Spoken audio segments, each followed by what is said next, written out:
Folks, the picture you see in front of you is a picture of David Duke when he ran for governor of Louisiana, and I believe the picture was back in like 1991, somewhere in that vicinity.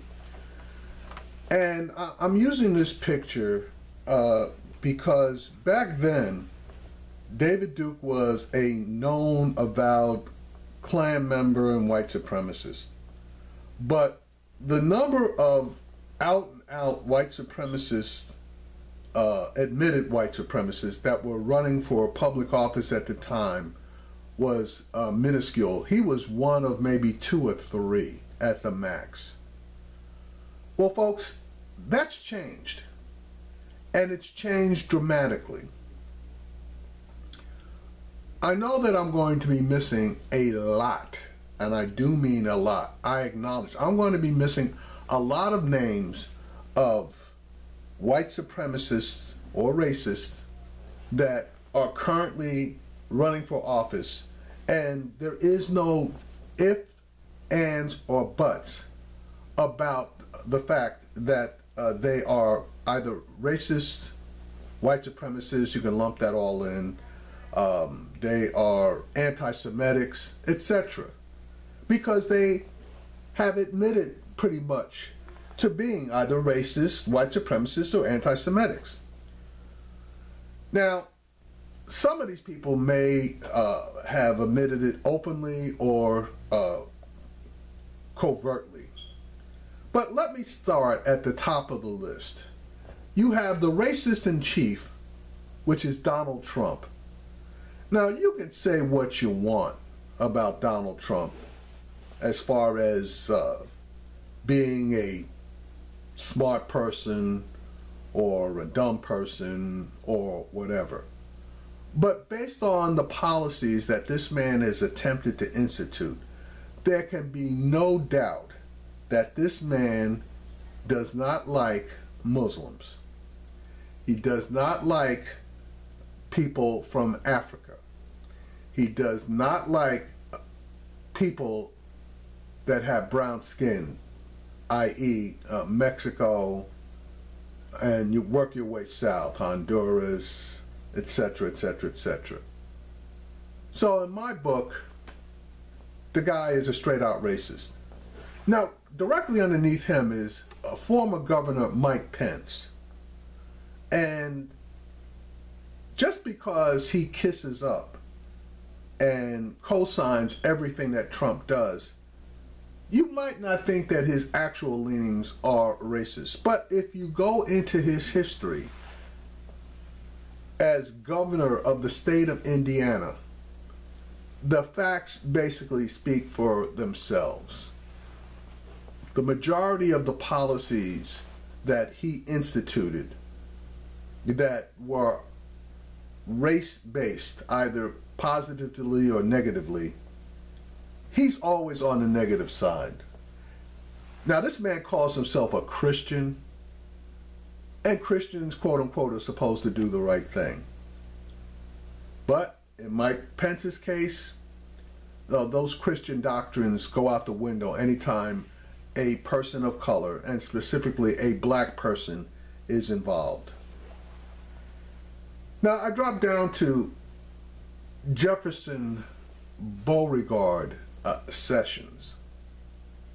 In my mind, there can be no doubt whatsoever that based on his actions, he does not like black people, period. And he will do anything he can to the detriment of black people in this country, and he already has, such as pretty much gutting the Civil Rights Division of the Department of Justice, informing the law enforcement people across the country that instead of going for minimum sentences, especially on drug-related cases, they should go for the absolute maximum. Being against any type of criminal justice reform. I could go on, but Jefferson Beauregard Sessions has a long and illustrious history of being anti-black. Now let's talk about the helpers. You have Stephen Miller, who for whatever reason, and this guy's Jewish, so he should know better. This guy hates Hispanics. He hates Muslims. He hates blacks. He is a racist to his core. And all of the speeches that Donald Trump gives, anytime that there is a race-related issue, and Trump comes out on the negative, which he has no problem doing, look for Stephen Miller to have his fingerprints all over the words that Mr. Trump reads from that teleprompter. Then you have Mr. Steve Bannon, who has indicated that black people shouldn't be allowed to vote unless they own some kind of property. He is a quote-unquote nationalist, which is basically just sugarcoating the fact that he's alt-right or a white supremacist. But I had mentioned about all the people running for public office, and I acknowledge that there are a lot of them that I probably have missed. But the ones that come to mind happen to be in the states of Florida and Georgia. That would be Ron DeSantis running for governor of Florida, who, as Andrew Gillum has stated, might not be a racist, but the racists think he's a racist, and he hangs with racists, so you make the call. And then you have Brian Kemp running for governor in the state of Georgia.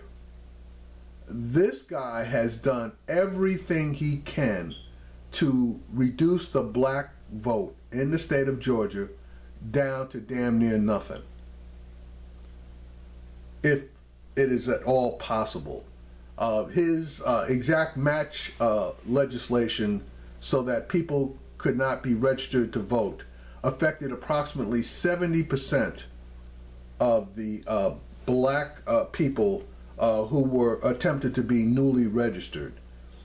And his crap was so bad that his own state Supreme Court basically called that legislation and his attempt to deny black people their right to vote unconstitutional.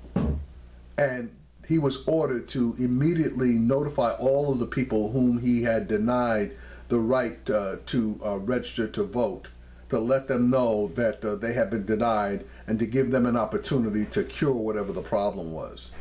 He is, of course, appealing it to the Supreme Court, which will obviously take time, and time more than likely well beyond the election of the governor of Georgia. And as noted, he's running against a black woman, Stacey Abrams. But Ron DeSantis, he's got to be number one as far as the governors are concerned. With all of the racist rhetoric that he has uttered, the contributions that he has accepted from out and out avowed racists, and his refusal to return the contributions that he received from them, and is using the money to run racist ads and robocalls against Andrew Gillum. Now let's go to the Senate, the bastion of civility. You have Corey Stewart running for Senate in Virginia, who is an avowed white supremacist. You have Lou Barletta running for Senate in Pennsylvania, another avowed white supremacist. And you have Ted Cruz in Texas, who basically is a racist because he doesn't like black people. And he ranted and raved against former President Obama, and he did, along with his father, use racial tones, not epithets, but tones, in his ranting against the former president. But more than likely, the number one white supremacist in the Congress today is Stephen King. This guy is so bad that the Republican Party is basically disavowing his statements and refusing to even fund his run for re-election, and he's out of money. So there is a strong possibility that he could lose. He is running basically neck and neck with his Democratic opponent, and the Democratic opponent is pretty much flush with cash. So this is going to be a matter of cash and for the people of Iowa to do the right thing, or is a white supremacist that is a Republican more palatable to those people? Now here come the self-avowed white supremacists, and they make no bounds about it. They say that they're white supremacists. You have Arthur Jones running out of Illinois. You got Paul Jones running to take Paul Ryan's House of Representatives seat in Wisconsin. You have Sean Donahue in Pennsylvania. He is a racist. He does not like black people. You have Matt Gaetz out of Florida. He's a white supremacist. You got Dana Rohrabacher out of California, another white supremacist. And you got a guy who was running, but he lost. That was Joe Arpaio. He's a white supremacist that hates Hispanics. Now, there's a race in California, and I apologize for not having the names, but the Democrat is a person of color. He's part, believe it's, well, he's part Hispanic, and he's part Middle Eastern. And his grandfather was one of the people responsible for the murders at the Munich Olympics. Well, this guy wasn't even born, and he wasn't born until 17 years later. But his opponent, a Republican, is going on the airwaves and in mainstream media and calling this guy a terrorist. The guy had nothing to do, obviously, with the murders in Munich, and he obviously has disavowed the actions of his grandfather. But that doesn't stop these guys from making these outrageous claims because they have no place left to go. Now, again, folks, I know I've missed a lot. And you feel free to fill in the blanks and add whoever you want to this particular list. But in my opinion, when you have 13 people running for some type of national office, either governor, well, not necessarily national, governor's not national, but the names are national, so I'm going to say national for all of them.